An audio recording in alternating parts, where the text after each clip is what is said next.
ये सवाल कह रहा है कि एक सर्कल है, उसका रेडियस 13 मीटर है, ए बी और सी डी दो इक्वल और पैरेलल कॉर्ड्स हैं, लेंथ आपकी है 24 metre each, what is the distance between the chords.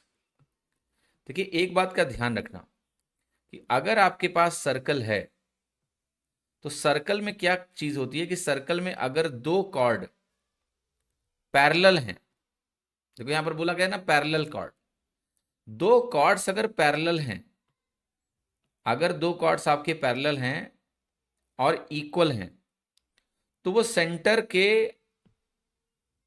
आमने मतलब सेंटर के एक साइड नहीं हो सकते।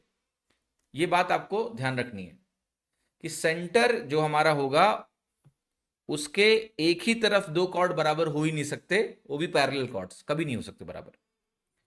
क्योंकि देखो यहां कर्वेचर होता है ना, ये सरफेस क्या होता है, कर्व होता है। अब इसके पैरेलल आप कोई भी लाइन खींच लो, यहां पर देखो ये बड़ी हो गई, ऊपर अगर खींचोगे तो छोटी हो जाएगी। तो सेंटर के एक ही साइड अगर आप हो तो दोनों कॉर्ड कभी बराबर नहीं हो सकती। तो ये एक ट्रू फॉल्स में सवाल आ सकता है कि अगर दो कॉर्ड बराबर हैं और पैरेलल हैं तो वो सेंटर के एक ही तरफ नहीं हो सकती, अलग अलग सेंटर के एक दूसरे साइड में होंगे। तो कहानी कुल मिला के ये हो जाती है। अब आपको ये बोला गया कि इस कॉर्ड की जो लेंथ है वो 24 है और आपको दिया है कि रेडियस 13 है। तो जरा रेडियस को भी बना लिया जाए। रेडियस हो गया हमारा 13, तो ये हमारा 13 हो गया। हाँ जी, 13 करने के बाद इसको यहाँ से ज्वाइन कर लेते हैं, इसको हम ऐसे ज्वाइन कर लेते हैं। ये हमारा एक तरह से सेंटर है इस कुल मिला के।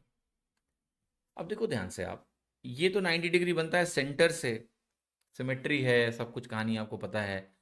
सेंटर से परपेंडिकुलर डालोगे तो भैया वहाँ पर 90 डिग्री पे ही मिलेगा, यहाँ सेंटर से परपेंडिकुलर डालोगे तो 90 डिग्री पे ही मिलेगा। तो ये 13 है, ये आधा हो जाता है, परपेंडिकुलर बाइसेक्ट करता है कॉर्ड को, तो ये 12 हो जाता है। 13 12 5, 13 12 5, 5 5 10 आपका आंसर बन जाता है।